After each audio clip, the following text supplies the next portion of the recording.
TV-ga caalamiga ee Somali News ayaa maanta waxa uu booqday Zanca Medical Center oo ku yaala caasimadda magaalada Hargeysa gaar ahaan fooqa weyn ee Dahabshiil ee ku yaala bartamaha magaalada Hargeysa. Waxaanu TV-gu wax ka weydiiyay Dr. Yusuf Suleymaan Sancad oo markaasi khabiir PhD ka sita internal medicine iyo sidoo kale cardiology-ga.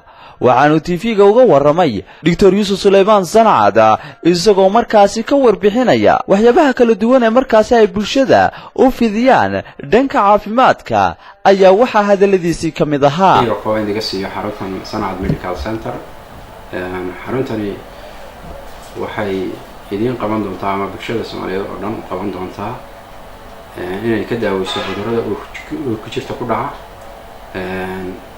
gaar ahaan cudurkan Soomaalida aad ugu wareertay ee gastriga ee qof walba lagu sheegayo runtii waa takhasuskaygii aan muddo dheer wadanka Ruushka ku soo bartay ilaa PhD aan ku soo sameeyay.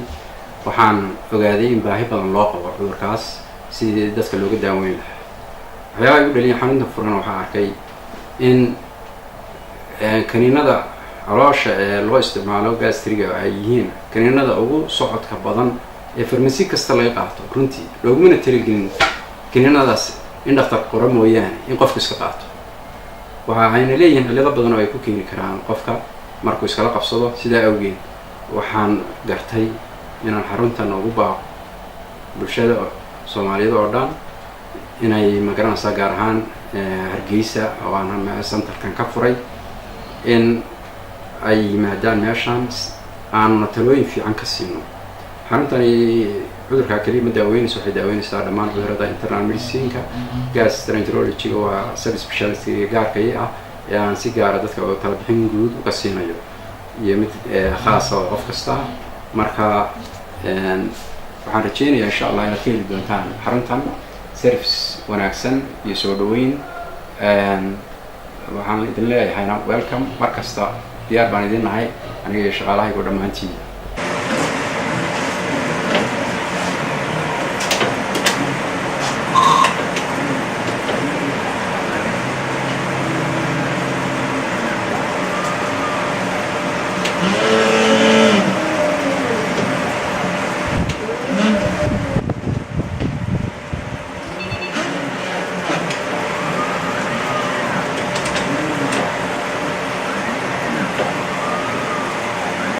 Zanca Medical Center ayaa xafiiskiisii ugu horeeyay ka bilaabay magaalada Hargeysa isagoo markaasi hawlihiisa shaqo ay u furmeen. Khalid Yusuf Xasan, Fantastic Television-ka caalamiga Somali News magaalada Hargeysa.